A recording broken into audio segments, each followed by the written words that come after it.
Hi,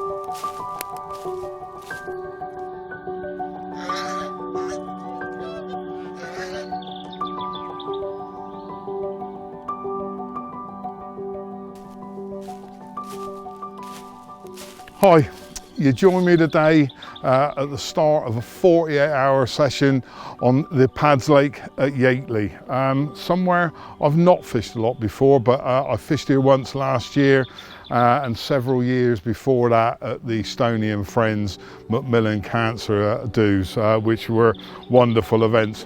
And I also caught the odd fish along the way.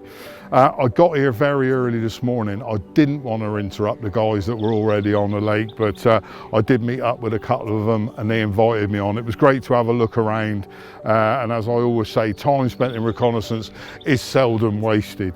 I've seen a fair few fish, and probably in this area, I'm at the point at the far end of the lake, I've seen the most. There's a few of them cruising around on the top and the odd fish showing in and around the spots that I intend to fish. I brought a rod round earlier on as the other guys reeled their rods in, and I've had a little feel around, and last year I had 5 fish from a little spot that I couldn't help thinking about last night as I tried to go to sleep, and I think it's there and it's ready to be fished.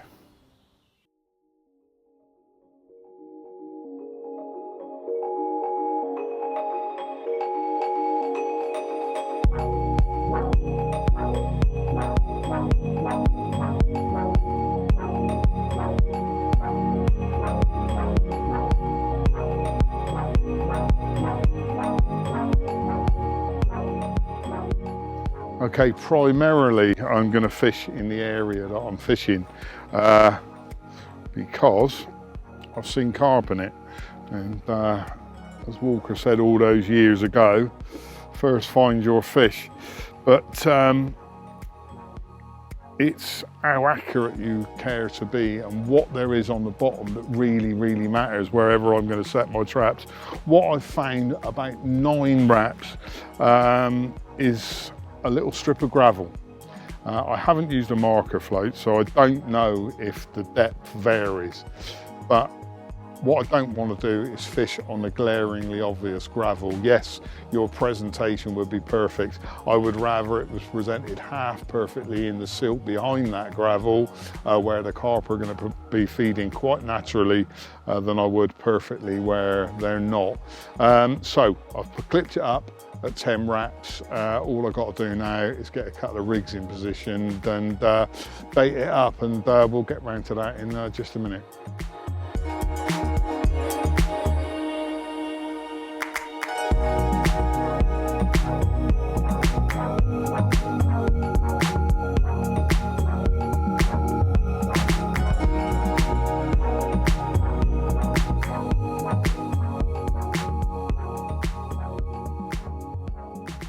Right, and now I come to my favourite part, baiting up. I often look at how many people fish the water, how popular the swim is I'm going to fish, and also how it's been baited up. And bait boats are allowed on here and are predominantly used, and I want to make sure my baited area looks as far removed from an area baited up with a remote controlled boat as possible. Nothing against them if people want to use them. I just think when carp are subjected to the same environment all the time, they feed with more caution. And of course, a carp that's feeding between mouthfuls once I've spread that bait out is infinitely more catchable than one that's feeding stationary on a spot.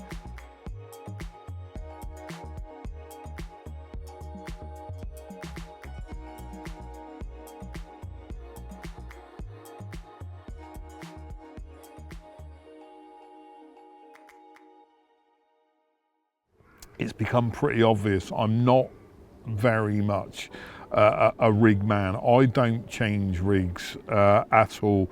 I change the components, of course I do.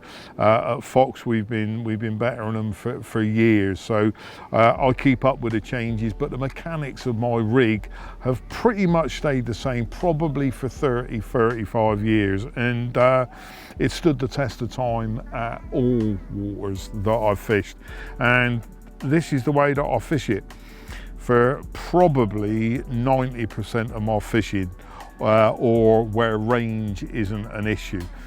Obviously I'll use stiff link pop-ups on a helicopter type of setup when I'm fishing at range.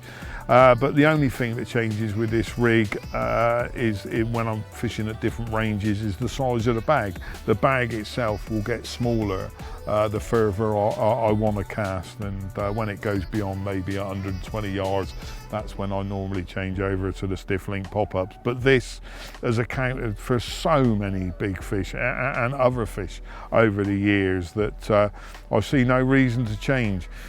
6 to 7 inches of Camotex camo, 20-pound breaking strain. I don't tie a swivel onto the end. I do a figure of 8 knot and a loop at that end, covered by an anti-tangle sleeve, and put onto a quick tame swivel where the lead is on a leg clip. And yeah, it's very, very simple. Down to a size 7 curved shanked hook. It's set up with a liner on there. I mean, I used to put a little bit of tubing on there and bend it over the shrink tubing, but with the liner, it's just so easy to use and so perfectly capable of turning the hook over in the fish's mouth. I use quite a long hair. I don't use anything that runs the hair along the shank like a ring or anything. That tends to pull the hook out backwards, and I attach it with 5 or 6 turns down by the eye, and I make sure the hook bait comes to rest right on the bend of the hook, and it gives it plenty of movement and keeps the hook in that position when it's ejected by the fish.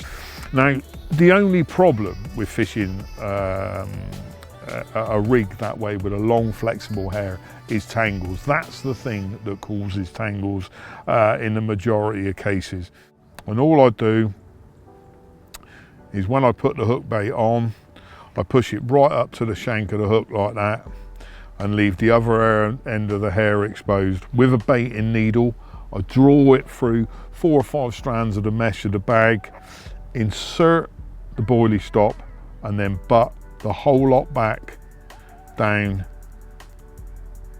to the end of the hair. And that is never, ever, ever gonna tangle. It's a hugely efficient way, gets a little bit of bait around the hook bait, which I love. Bait is me a massive key to the carp that I catch. And as I said right at the beginning, it works, and whilst ever it does, it will never ever get any more complicated for me.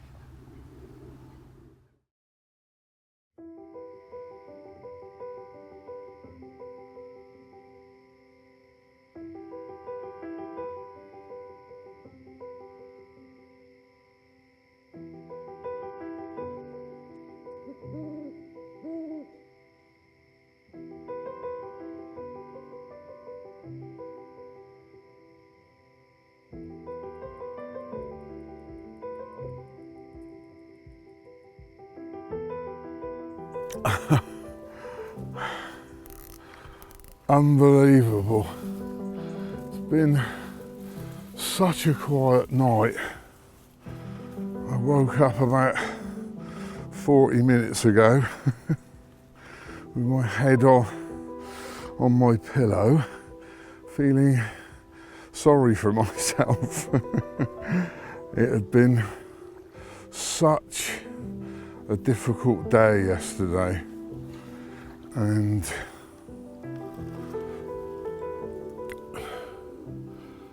I think once I'd got everything in position and as I wanted it, I could only imagine the carp running around with ear defenders and crash helmets on. I've had no indication through the night, not a single bleep, but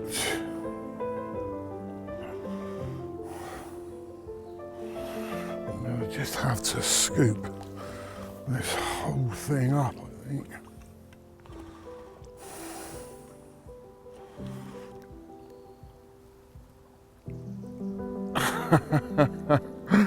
And amazingly, I've landed my first Pads Lake carp, and I think the aura of being at Yateley anyway, it just adds to the occasion, and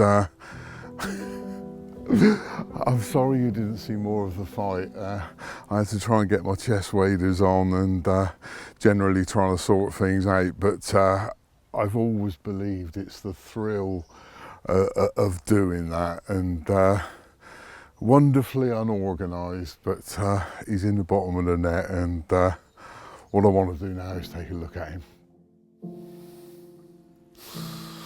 Oh, bless his heart.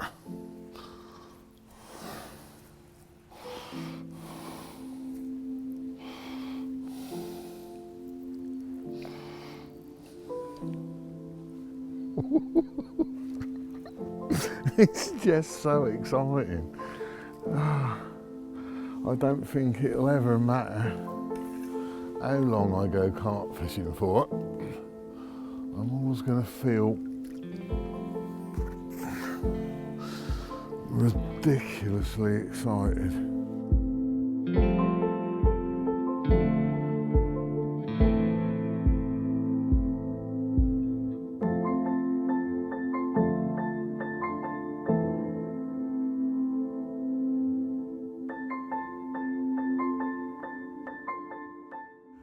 Right, I've made myself a quick brew to settle my nerves and let the carp have a rest in a retainer for 5 minutes. I do that a lot actually. It gives me a chance to get everything ready on the bank and allows me to treat the carp as safely as possible. So yeah, I've caught the first carp of our session. We don't know how big it is yet. We're going to weigh it in a minute, but it was actually the fact of catching it, and believe it or not, although I look probably about 32 years old, I'm 60 on my next birthday, and it was still like being a 6-year-old kid at Christmas when I got the bite. And Brad, the cameraman, was trying to dress me in a set of waders so I could get in the water and get it out of the weed, and it was like, it really was, it was like a Laurel and Hardy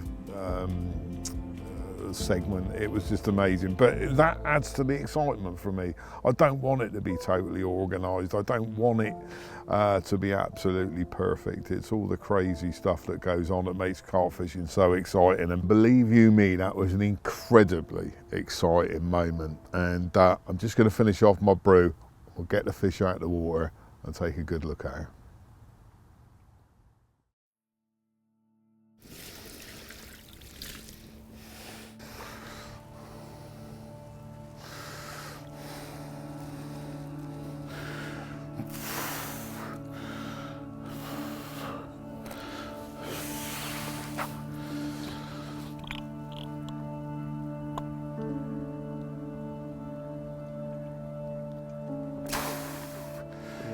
Yeah, I'm going to go for 11. That's the one that seems to stick on the most.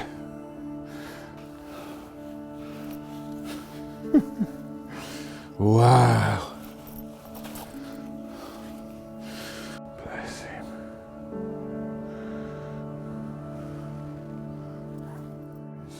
Pick you up.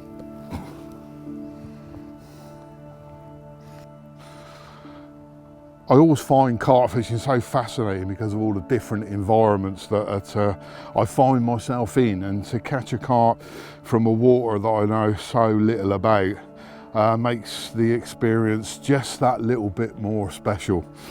When I arrived yesterday morning, there were 6 people on here. I didn't really get a chance to recce, but I saw some signs, set some traps, and about 30 minutes ago. This 29-pound, 11-ounce, beautiful mirror carp roared off with one of my updates.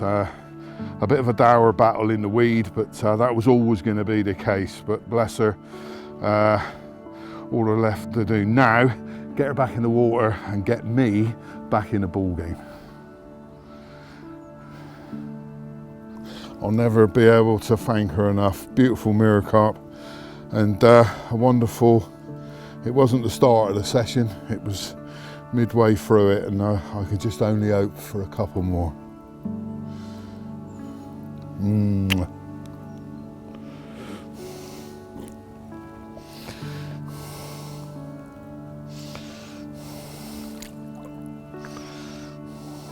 Okay, young lady, you are good to go.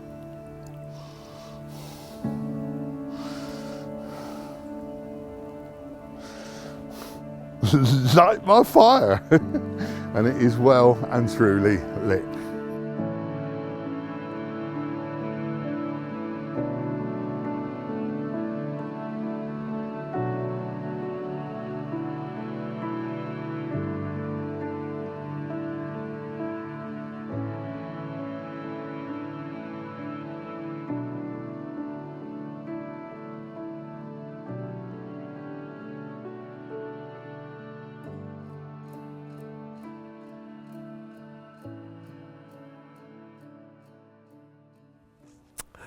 Right, just to bring you up to speed with what's going on, it may look a little bit crazy. I've only got one rod in the water, and in actual fact I only used 2 overnight when there's a 3 rod limit on here. Sometimes I feel it overcrowds it, and what I did with that rod, as you saw yesterday, is I put 2 very, very close together, probably 5 yards apart, a rod length behind that gravel feature that I found, and baited along it. And the last thing I want to do, because I've seen bubbles and fish over that area, is to cast the lead and disturb it again. Why put them back on the back foot is the way that I see things. On some venues, that's what you have to do. On this one, being so shallow and there's such pressured fish, I don't want to do it. So I've just left that rod out now, probably leave it for another hour, see how we go, and then it will be time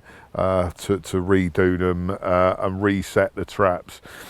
We have seen fish all around the area, all in the weed either side showing, and it's the level of fizzing that I've seen on the spot that has stopped me recasting that rod. I'm going to put some more bait in later on too. I'll probably spot out probably another 20 spods of 10 and 15 mil hybrid, and the traps will be reset. And from what I've seen this morning, which is 100% busier, if you like, than it was yesterday, I think there's a real good chance of another bite.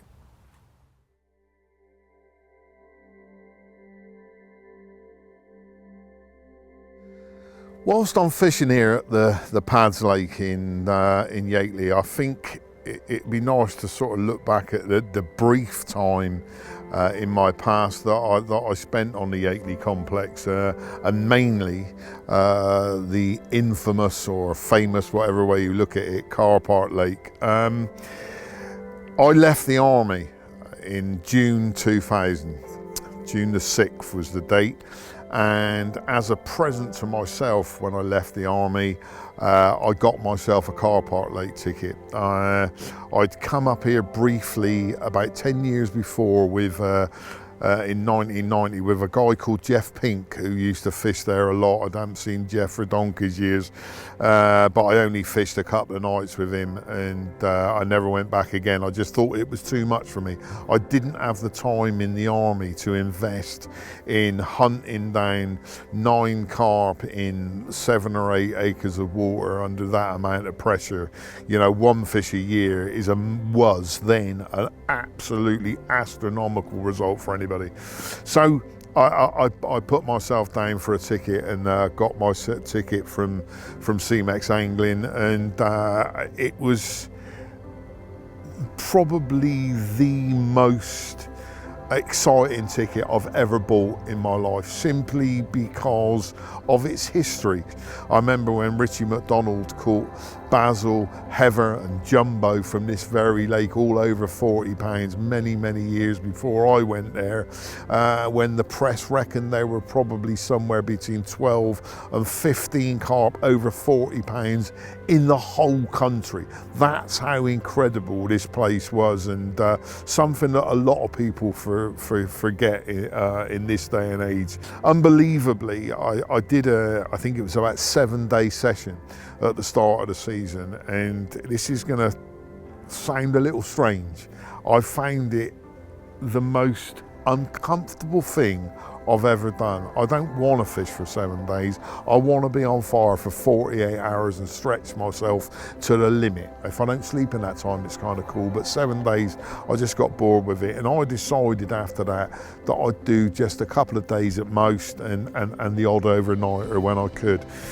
Bearing in mind now I have infinitely more time than I had in the army. If I did 6 nights a year in the army, it was a bit of a miracle. Anyway, I came back, it was sort of late June, and I came down for an overnighter, and I stood on a stump in the back bay for hours. I stood there and watched the fish mooching about in the margins, until eventually it moved out into the middle of the bay, and Heather joined it, Arthur came in, and I set myself a couple of traps, one down to the left. I put the rig at the bottom of a gravel shelf, right at the bottom, handful of bait around it, and I looped the line over a bendy twig in the margin. And unbelievably, at 6 o'clock in the morning, that was the rod that ripped off. And even more unbelievably, my first fish as Mr. Chilcott was the dustbin at 40 pound and 4 ounces, and yeah, it was a massive moment in my life, and something I will certainly never forget. What it did prove to me was I could catch him on limited time still. And I went home, I watched England play in a World Cup qualifier and win unbelievably, and went back the following night and set up in exactly the same way. And at exactly the same time the following morning, the other rod round to the right ripped off, and what I can only describe as probably the hardest fight I've ever had with a carp, ever. And I know you hear that a lot, but this was incredible. It just went everywhere from weed bed to weed bed. I eventually bundled a massive carp into my net, which was single scale. The carp that I actually went there with it, I had that carp in mind. It was my favourite carp in the lake, believe it or not. You know, it's when I went to Raisbury, there was Mary living in there at the time, but I wanted to catch malins, and when I did, you know, it was nearly did the lap of honour at 500 mile an hour with my hair on fire. It was incredible. I didn't catch another fish from there, although I spent the rest of the year fishing it as much as I could. I did lose a fish at the net a couple of months later, but I'd had 2 for the year, and to be honest with you, it was like I'd achieved everything in spades that I ever thought that I could, and eventually it was too much time. I got so wound up in Yateley that I wanted to move on, and that's when I went in search of Charlie's mate at Frimley. That's when that journey began. But I did come back to Yateley. My mate Mick Barnes took over as the boss at CMEX for a while, and they were revamping the North Lake. And they stocked it with a load of fish, a lot more than people realise went into there, and I only know that because I was there every time they came and stocked it. And I caught all the fish that grew on in there. I think the biggest one became a fish called Murray. I had that at 36 pound, and I never went back to fish for it again just because it got to 50 pound. I'd caught that fish. What was the point in catching it again? But Yateley means a lot to me. It really does. I've spent so little time here, but it's what it constitutes in terms of carp fishing history, and those remarkable fish that lived here. It's time for a little sitrep on the session. We're well over halfway through it now, coming up to the second evening. Obviously the traps are back in position. I've put out maybe another 15 spods over both rods. Again, they're in the same area, keep it all together. And but most importantly of all are two factors.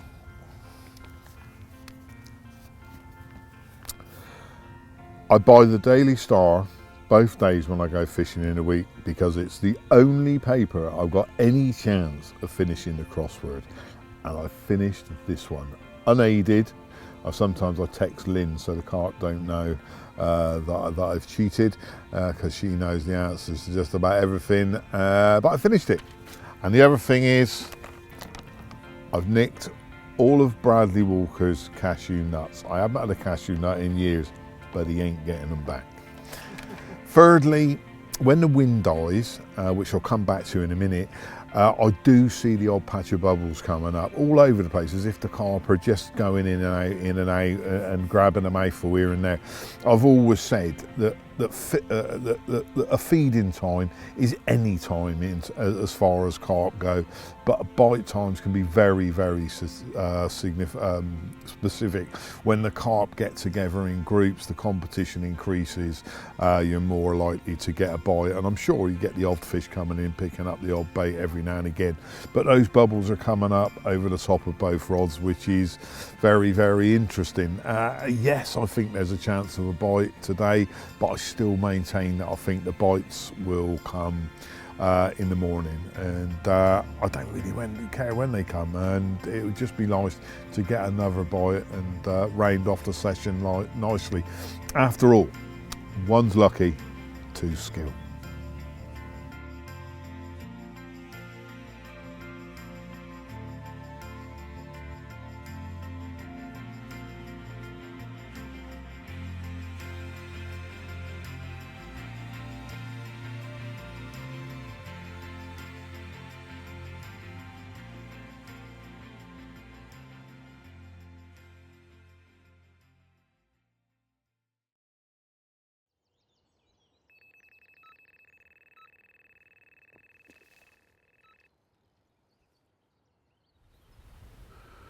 This is absolutely solid in the weed. Just beyond the spot is thick weed, and it's the obvious thing a fish is going to go to, and we obviously want to keep the pressure on the fish all the time. At some stage, I hope, this fish will start moving, and it might be a case that I've just got to put this back on the rest, on the alarm, and wait for it to do that. But right, we're gonna put this on the alarm.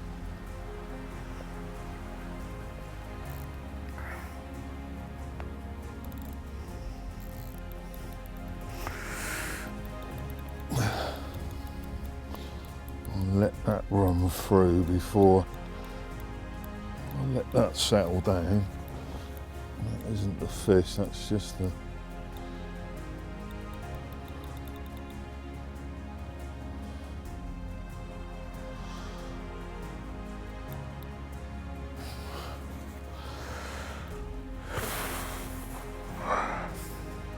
right. After all the commotion, you can sort of settle down and assess the situation in a bit more rational way.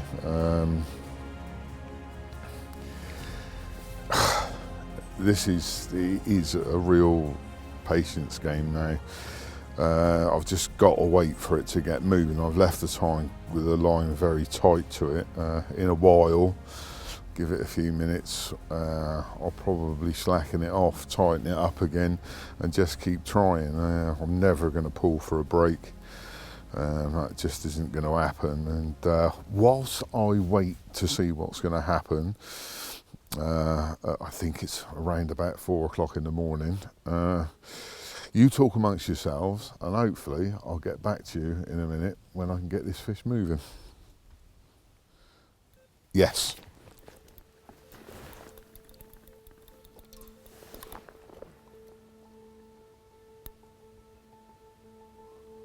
it didn't take long for the fish to start moving. I think they get bored with waiting too, to be honest with you. The trouble is, whatever it ran itself into, we're moving very, very slowly. There we go, there's the fish. Unbelievably, this is very, very slowly working its way. But in the last, I can feel things moving, but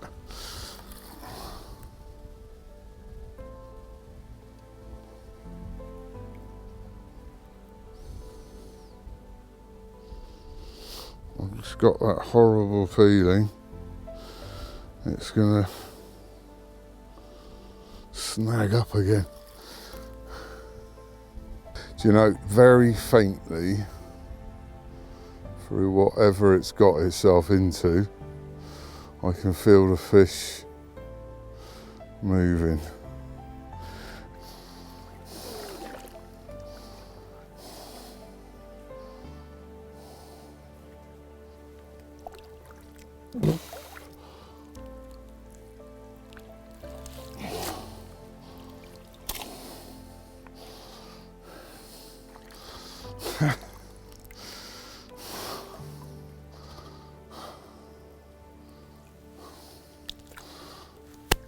I don't know. I think it's gone, mate. No.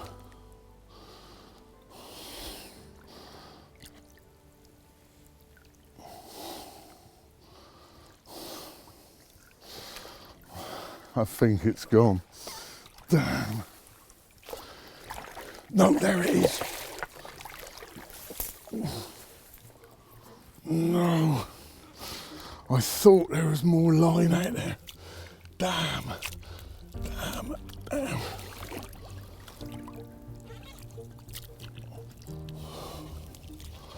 Let's try it.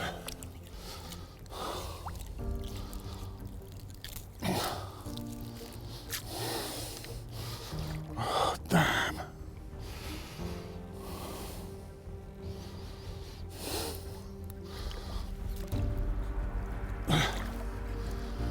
That is a bit of a unit too. Not yet, not yet.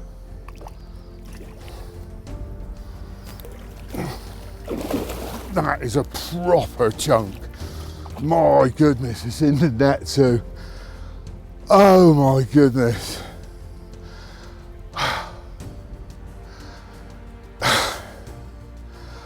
It's hard to explain to anybody, but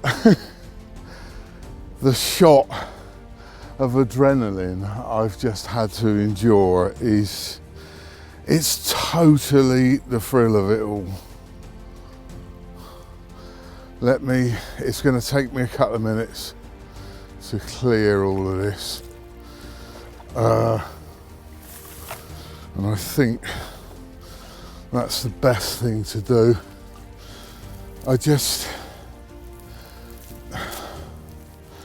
Amazes me that the gear that I use can endure that kind of battle. 16-pound trans car key illusion. It's just so, you know, when you have to put it through so much punishment.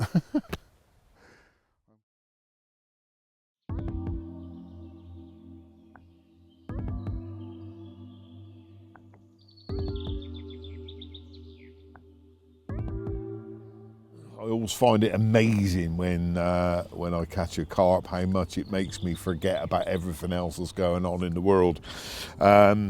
We got him out of the water, weighed him 29 pound and 11 ounces again, which absolutely amazed me. It was drizzling at the time, and we put him in a retainer to get everything ready to get him on the mat and get some pictures done. Unfortunately, the heavens opened, and they really opened for about 45 minutes. I've managed to have a couple of cups of tea, settled my nerves down a little bit, and now it's just the first light of dawn. We'll get him out, have a good look at him, and get him back in the pond just as quick as we can.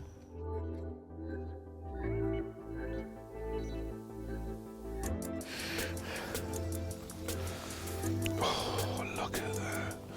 No wonder we thought it was so big, the width of it across its shoulders. It makes it difficult, but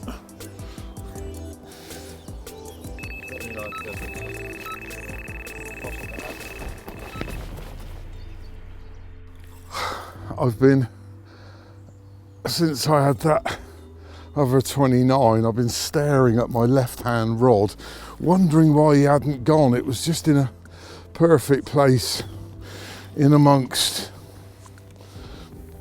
the line of bait, and as we were filming the other fish,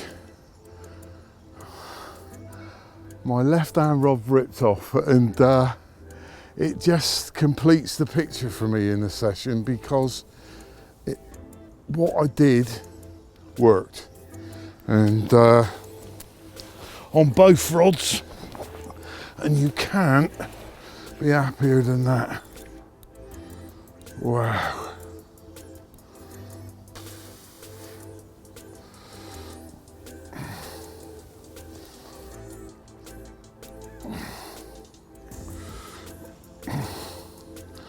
I need help to slow my heart down. The problem with the weed is when the fish is caught up in it, he isn't. Oh, that is a monster. Oh, sugar.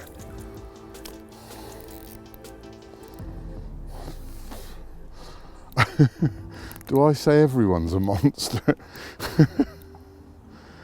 Wow. Where is...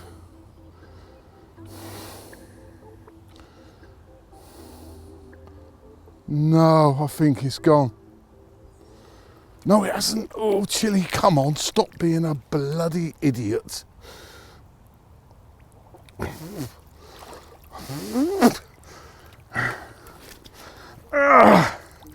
Yes!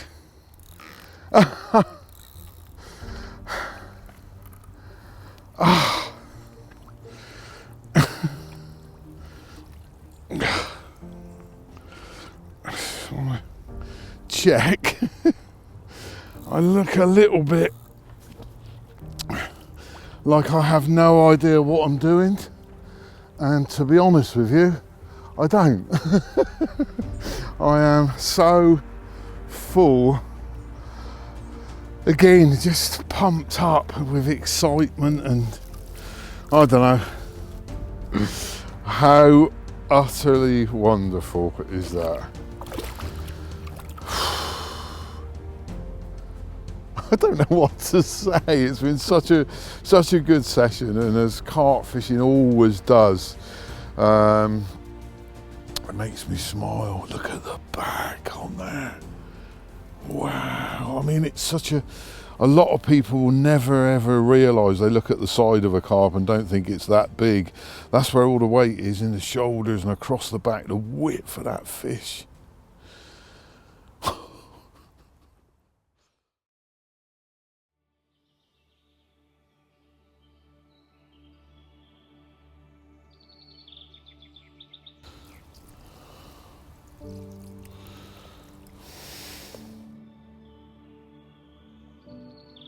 We're going to have a flap, I used to think. Nope, we're good. Okay. Amazingly, obviously, using 2 rods there. I had a bite on the other rod while I was holding this this fish up for the cameras. Brad, bless his heart, is on behind the camera there, sorted the fish out for me, got her back in the water while I played the other one, and once she was safe, Brad got on with filming the battle for the other ones, which was utterly amazing. The fish was moving at 100 miles an hour by the time I picked the rod up, and had a hell of a battle in the weed. And what we'll do, we'll get this young lady back in the water just as quick as we can, and yeah, we'll have a look at the other one, and believe me, it's another Yateley cracker. Thank you, young lady. I thought you'd rounded off the session completely, but it had one more surprise for me, and we'll go and have a look at your friend, but take good care and eat more boilies. Yeah.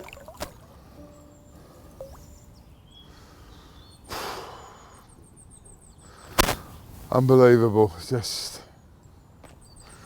I normally know what to say, but I haven't got a clue. Yeah, I couldn't be happier. Unbelievable. Right, let's go and have a look at this other fish, and I think you're going to like that one too.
What an incredible way to end my 48-hour session here at the Pads Lake at Yateley.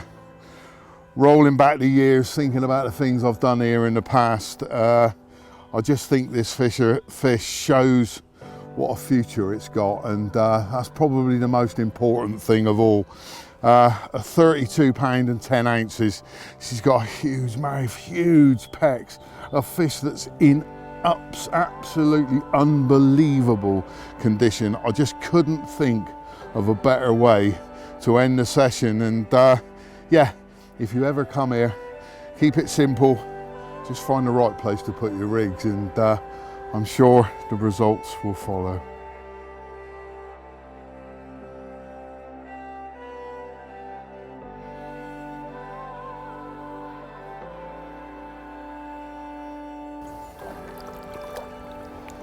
What an unbelievable fish.